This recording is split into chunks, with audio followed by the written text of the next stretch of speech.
Jnanatimirandasya Jnananjana Shalakaya Chakshurmiritam Yena Tasmai Shri Gurave Namaha Gurave Gaurachandraya Radhikaye Tadalaye Krishnaya Krishna Bhaktaya Tad Bhaktaya Namo Namaha.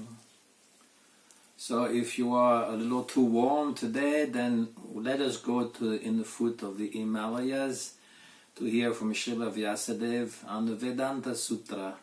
And this is third part,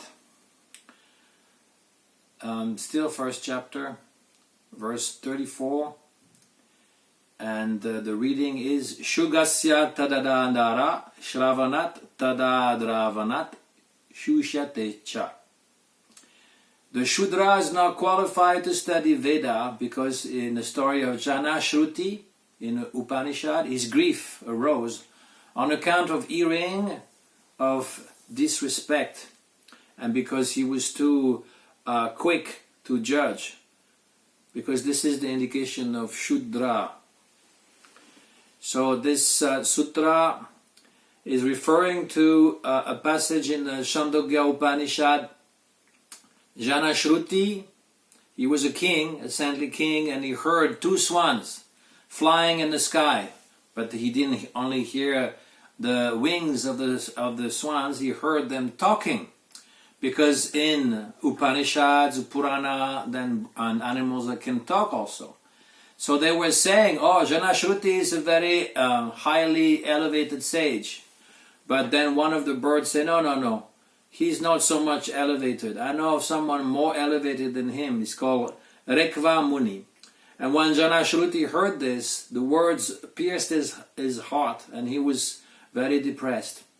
Then thereafter he went to see this Rekva Muni, and he brought along with him some gift, like cows and different gifts to offer to the sage, because you never come empty-handed. And the sage, he told him, hey, you, drive them back to your place, Shudra. Keep your goods and your cows. And the story mentioned that he went back again to the hermitage of the sage with more gifts, more cows. And same thing, he said, hey, Shudra, go back to your place with your goods. And then finally he came with other gifts and with a pleasant heart, and Rekva Muni accepted him and instructed him. The reason why Rekva called him twice Shudra was that he was lamenting.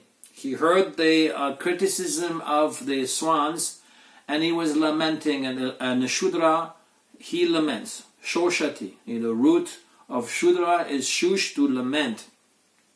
So all the commentators, they agree that Veda cannot be studied by Shudra. And in Shudra, in Manu Samhita, for example, is called a once born. He cannot be twice born. He cannot receive Gayatri like the other three Varna. Kshatriya, Vaishya, and Brahmana, they receive the Gayatri and the thread, the second thread, so therefore they are called twice born. Dvija, second birth. Shripad Ramanujacharya, he comments on this sutra saying, constant lamentation is the quality of a Shudra. Therefore, if Rekva Muni was to instruct Janashruti Maharaj, then the king will have to give up his tendency toward lamentation. And those who have qualities of a Shudra, they are Shudra. And so this is important to understand, because then we think, okay, we are not qualified to read any of the Vedanta. But birth, jati, is not a criterion for becoming twice born. But quality and karma, like Bhagavad Gita is saying, that Janma karma shame divyam. No, that is not the verse, sorry. Chaturvarnyam maya shrishtam guna karma vibhagasham. The four varnas were established according to guna, qualities, and guna karma, good activities.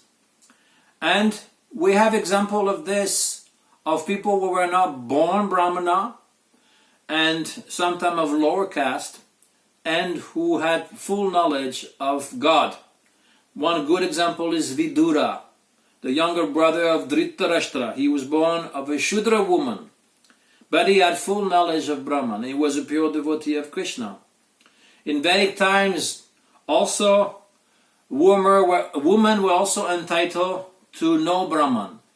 We have the example of Gargi. Gargi is a woman who is questioning Yajnavalkya Muni about Brahman.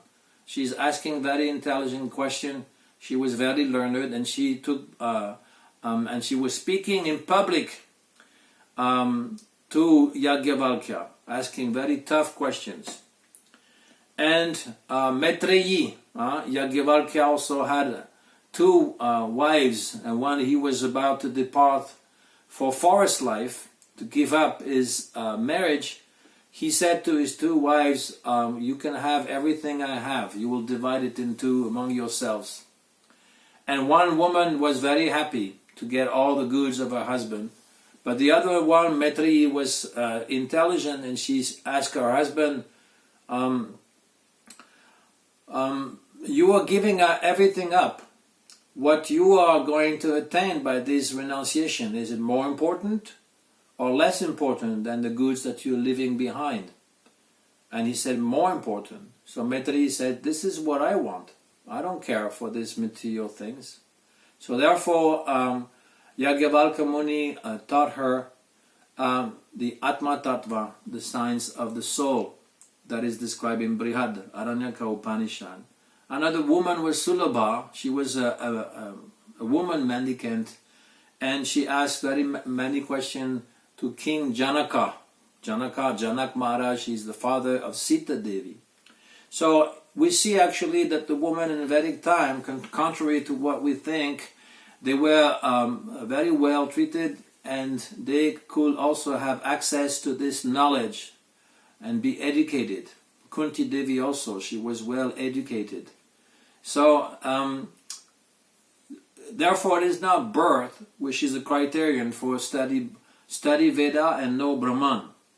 Other sages, we read in the Purana Mahabharata, one called Risha Shringa, he was born of a deer.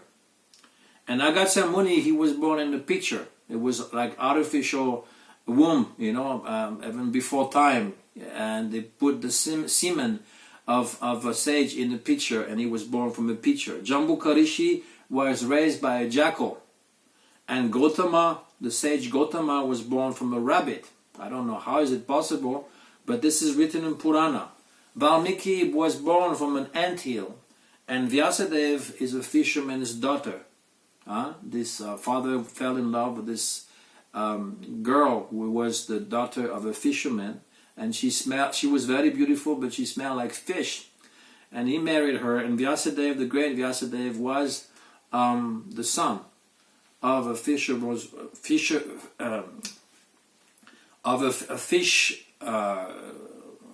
woman.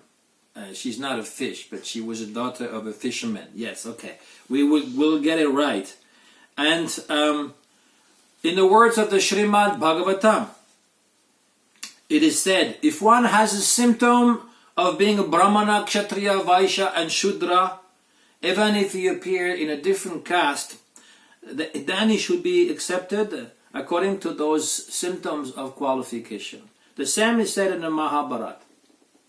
It is seen that a Shudra, if a Shudra has a characteristic of a Brahmana, he should be accepted as a Brahmana, and if a Brahmana has a characteristic of a Shudra, he should be accepted as a Shudra. A Shudra is someone who is always lusty and greedy and lazy and has no inclination towards higher study. And a Brahmana, he should have no fault like lust, anger, greed, illusion, envy, and he should have all the 12 Brahmanical qualifications, beginning with peacefulness and self-control. Shamudamastapashocham, Kshantim Arjanamevacha, all these qualities described by Krishna in Bhagavad Gita. This is what a Brahmana is. Then the next sutra, which is 36, Samskara Paramarshat Tad Abhava Bila Pascha. This is the sutra. The Shudra is not entitled to the knowledge of Brahman because of the reference of purificatory rites called samskara, and because of the declaration in the scriptures of the absence of those samskara for this Shudra. They're not having any ceremony like Upanayana, like I said, no twice born. Shankaracharya is saying Shudra are not entitled to read Vedanta, to read Upanishad, to read Veda, to hear also. Sriman Ramanujacharya is also saying the same, but he's explaining that what the Mayavad, like Shankaracharya and the rest, are giving to qualify Brahmana who are interested in liberation, it's not the real Brahman. It's impersonal Brahman, it's not full Brahman, so it is not the true knowledge of Brahman. On the other hand, a Shudra, no less than a Brahmana, can attain liberation from this material world as soon as the knowledge of the true nature of things as arising in his mind through the statements of saintly person. So knowledge of Brahman may thus spring in the mind of a Shudra. And in his life, he has proven this. He first of all, Ramanujacharya had an impersonal guru, Yadava Prakash, and he wanted to take initiation from Yamunacharya, but Yamunacharya, he departed before he could take initiation for him. So he asked Mahapurna. Mahapurna was a great Vaishnava, but he was born a Shudra. And he asked him initiation, and Mahapurna said, no, I cannot give you initiation, you're a Brahmana, and you know Sanskrit, I am just born a Shudra, I don't even know Sanskrit language. But Ramanujacharya, he made statements that actually you have this realization of Brahman as Vishnu, and this is much higher than a qualified Brahmana. But Mahapurna, he said, I will ask the Lord, I will go to the temple, I will ask the Lord, and I will give you his answer. And the next day he says, the Lord has answered me that you can take initiation from someone else. This is quite unusual because in today's world, people are very eager to take disciples. They say, don't go to that person, go to me and take initiation. But this was not the case. He said, you should go to someone else, which was another disciple of Yamunacharya. Nevertheless, a few days later, Ramanuja's wife, she was very attached to Smartha Brahmana principle, all those rules and regulation of a Brahmani. There's a Brahman who is the husband, and a Brahmani after the husband, she's also of the same caste. And it happened she was taking from a well some water, and the wife of Mahapurna happened to be there, and one drop of water of her pitcher fell on her. And you know this mentality of the Smartha Brahmana, if you touch me with a low water, I'm contaminated because you are from a low caste. She said, how dare you come at the same time when I draw water from the well? You are Shudrani. And she started, putting this very bad words to her. And Mahapurna, the husband, heard about this, and he and his wife, they left the city of Kanchi and went back to Srirangam. When Ramanujacharya heard this, he was very upset, and he managed to get rid of his wife on the plea that, oh, there's a marriage going on, they're waiting for you, please get dressed and everything. Women, they like to get dressed for a special occasion. So he sent his wife away, and then he took sannyas. And he took sannyas and thinking of Yamunacharya. Just like many years later, Srila Bhaktisiddhanta Saraswati Thakur, he took sannyas and he put a picture of his Gurudev. And he was criticized by the Babaji, said, this is not proper to take sannyas. Your Guru should be there physically. But Ramanujacharya did the same, exactly the same. And so we can see many lessons from this. These stories teach us many lessons. That first of all, if someone has a qualification, Even if he's born a Shudra, or even less than a Shudra, is more qualified than one who has other qualification and especially born by birth. And secondly, that if the faith is very strong, the Guru doesn't have to be physically present. But nevertheless, coming back to our subject, that Shudra are not entitled to learn Brahman. Yes, those who have qualification of Shudra. To those who don't, like us, then we read Puranas, especially Bhagavad Purana, Srimad Bhagavatam, the Iti-asa, like Mahabharata and Bhagavad Gita within Mahabharata, and Ramayana. And so we are not bereft of anything. We don't read the original Veda, but we have the cream. But Shudra also may know Brahman, through also the Vedanta. Srila Prabhupada was quoting this verse, this unknown source, but it teaches many things. Janmana jayate Shudra. Everyone is born a Shudra. Samskarat bhavet dvija. And by initiation, samskara, he becomes a Brahmana. Veda patat bhavet vipro. He should be known as a Vipra, as a learned Brahmana, just as the same as one who is born such. Brahma, Janatiti Brahmana. One who knows Brahman, he is Brahmana. And this is one of the criticism that Vaishnav Acharyas and Vaishnavas also, they address to those so-called Brahmana with the big belly and big ornaments, and they always want money, and they have no knowledge of Brahman, no knowledge of real Vedic scriptures.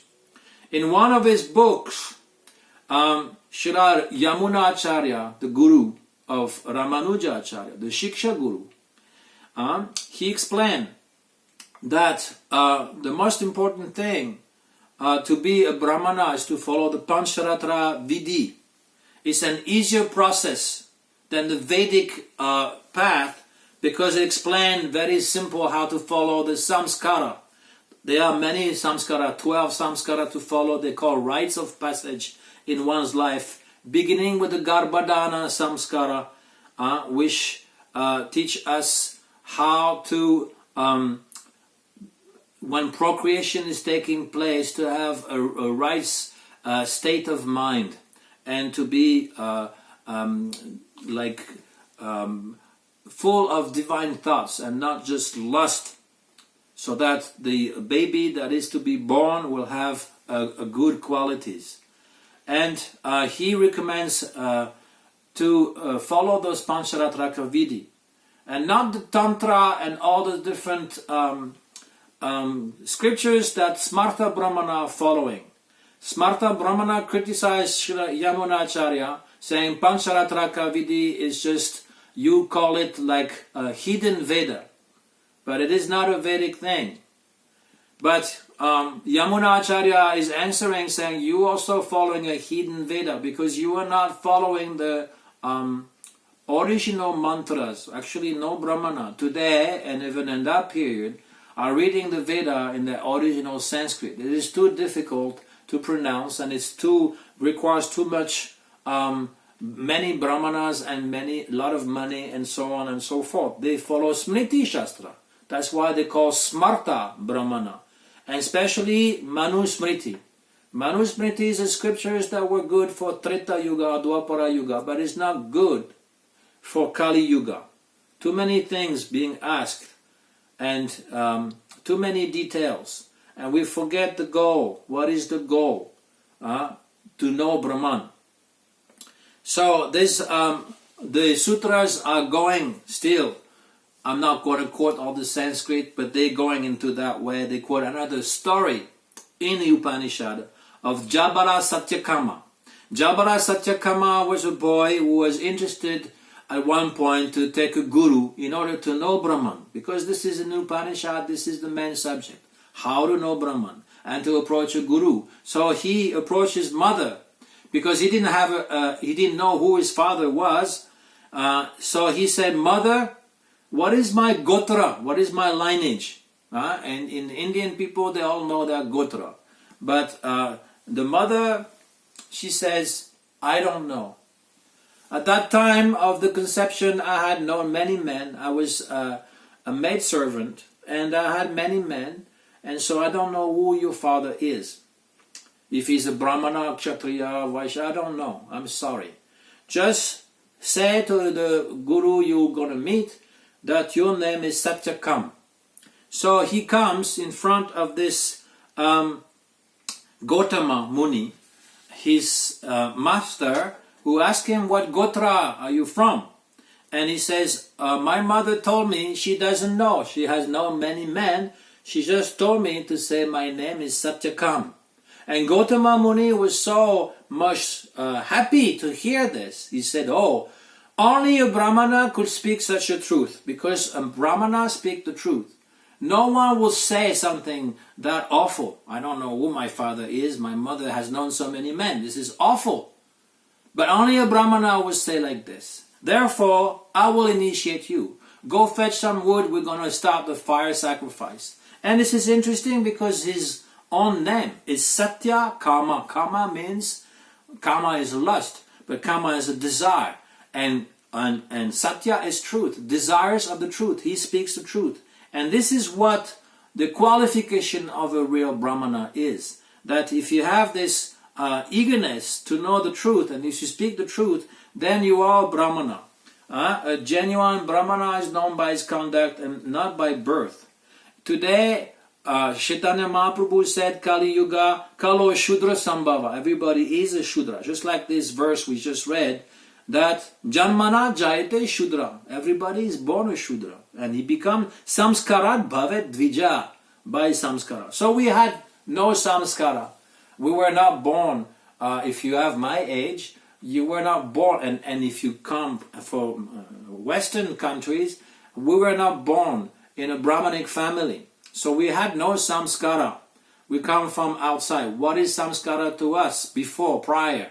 Well, the main samskara is upanayana, or what we call diksha. When we receive diksha from a bona fide spiritual master, then you become a Brahmana. Sanatana Goswami is saying this, that actually just as bell metal is transformed into gold in alchemy, you know, a common man is transformed into twice-born Brahmana by Diksha, by a bona fide spiritual master. This is what Srila Prabhupada was always quoting. He was saying, making this disciple Brahmana. But what does it mean? That they know what is Brahman, what is Krishna. Haridas Thakur is a good example of this. He was born in a family of Muslims. But Advaita Acharya offered him the Shraddha Patra, the plate of offering during the Shraddha, which is usually reserved to a Brahmana. So we have to understand what Vedanta Sutra is saying. It's not saying